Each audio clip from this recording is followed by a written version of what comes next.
A Europa do Norte está em alerta máximo. Enquanto você lê esta mensagem, governos correm contra o tempo para blindar suas fronteiras aéreas com sistemas de defesa que custarão quase US$ 1 bilhão. Não é exercício militar, não é simulado, é a resposta urgente a uma ameaça que se materializa no horizonte. A pergunta que não quer calar: o que está por vir é tão grave a ponto de justificar essa mobilização relâmpago? A Dinamarca não está brincando de guerra. O país, membro estratégico da OTAN, acaba de fechar um acordo histórico com França, Alemanha e Noruega para adquirir e até alugar, em caráter emergencial, modernos sistemas antiaéreos de curto alcance. A mensagem é clara: até 2026, pontos vitais do território dinamarquês estarão protegidos contra ataques vindos do céu. Mas por que tanta pressa? Por que arcar com custos astronômicos para defender não só bases militares, mas também hospitais, usinas de energia e redes de comunicação? As autoridades não escondem: o risco é real, iminente e exige ação imediata. E não para por aí. A partir de 2026, as Forças Armadas dinamarquesas terão um novo rosto, literalmente. Pela primeira vez na história, mulheres serão convocadas para o serviço militar obrigatório, ao lado dos homens. Não é uma questão de igualdade de gênero, mas de sobrevivência nacional. O governo ainda define os detalhes, mas o recado está dado: cada cidadão capaz deverá estar pronto para defender o país.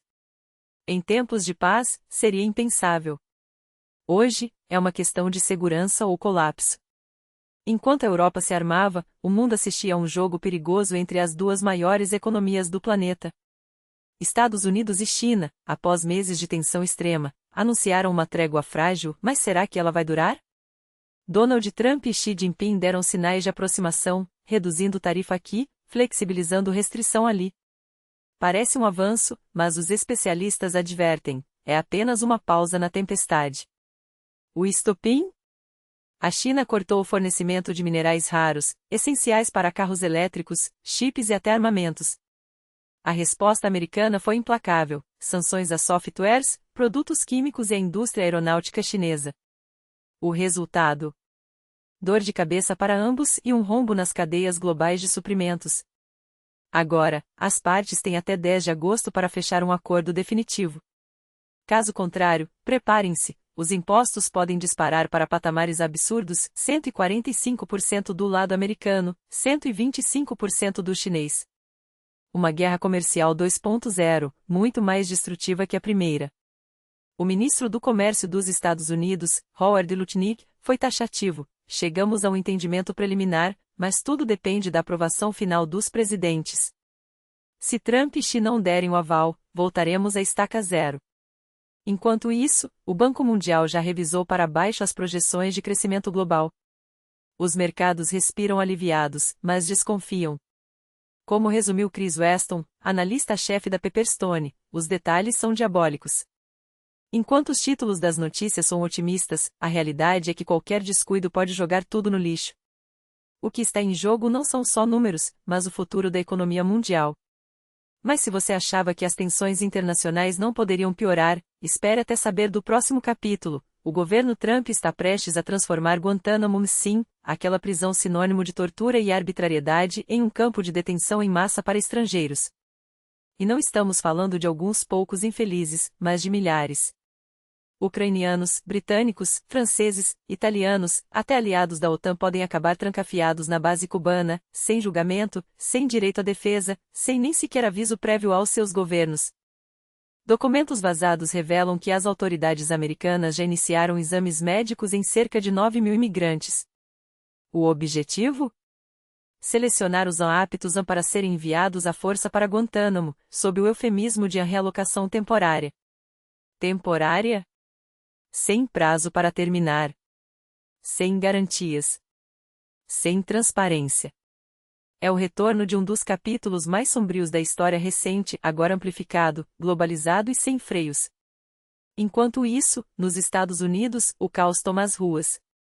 Los Angeles decretou toque de recolher após uma onda de saques e violência que deixou dezenas de estabelecimentos destruídos e a cidade à beira do colapso. A prefeita Karen Bass tentou minimizar: é apenas uma milha quadrada afetada, disse, como se isso fosse um consolo. Mas os números não mentem: lojas saqueadas, carros incendiados, infraestrutura depredada. E o pior, a justiça americana negou o pedido do governador da Califórnia para bloquear o envio de tropas federais. Trump, por sua vez, não esconde as intenções.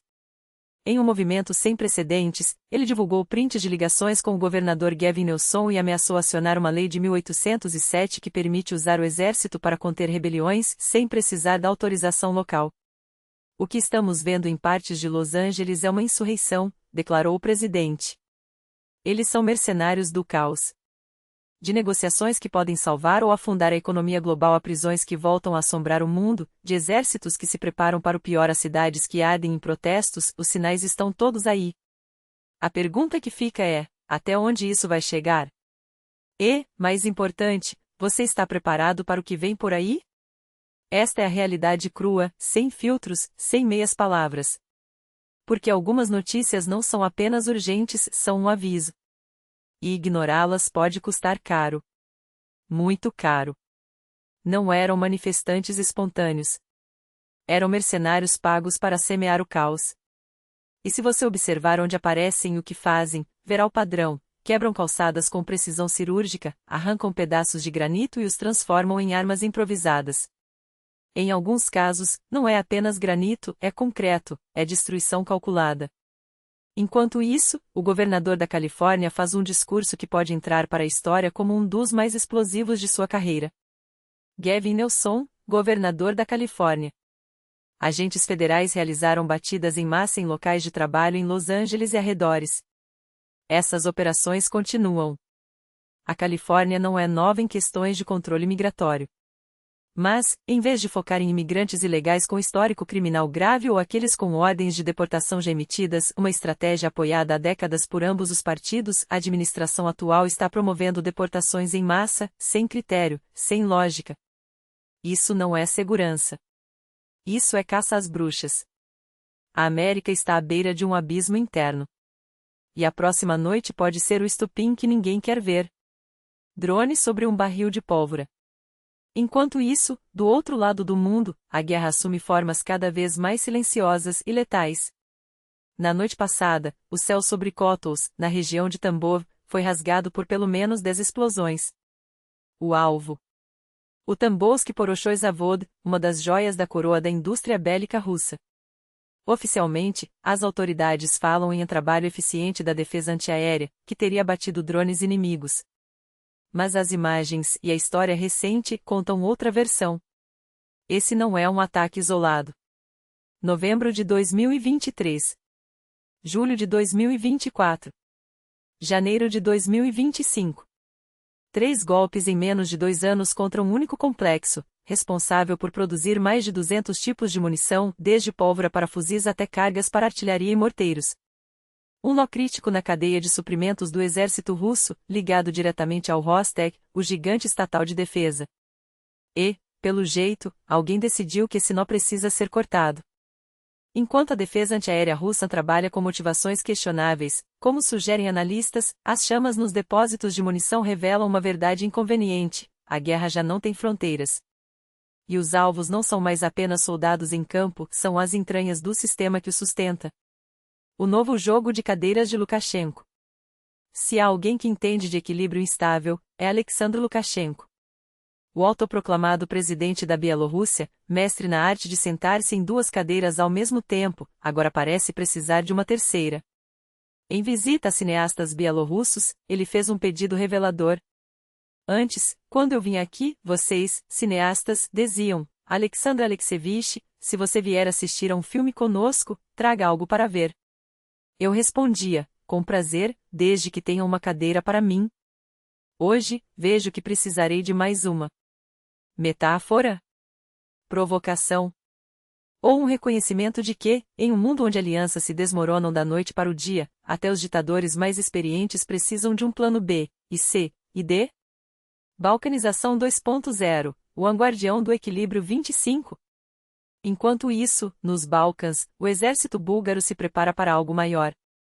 Manobras da OTAN com tiros reais, simulando cenários de conflito de alta intensidade. Não é um exercício rotineiro. É um aviso. Porque quando potências globais começam a mover peças em tabuleiros secundários, é sinal de que o jogo principal está prestes a mudar. A pergunta que não quer calar. O que acontece quando o caos deixa de ser exceção e passa a ser a regra? Quando os drones não atacam apenas fábricas, mas a própria capacidade de um país se defender? Quando governadores americanos denunciam purges migratórias enquanto a Europa se rearma? Quando ditadores pedem cadeiras extras porque sabem que o chão está tremendo?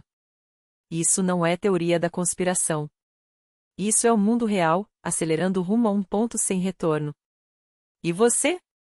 Já escolheu seu lado? Ou ainda está esperando o próximo aviso?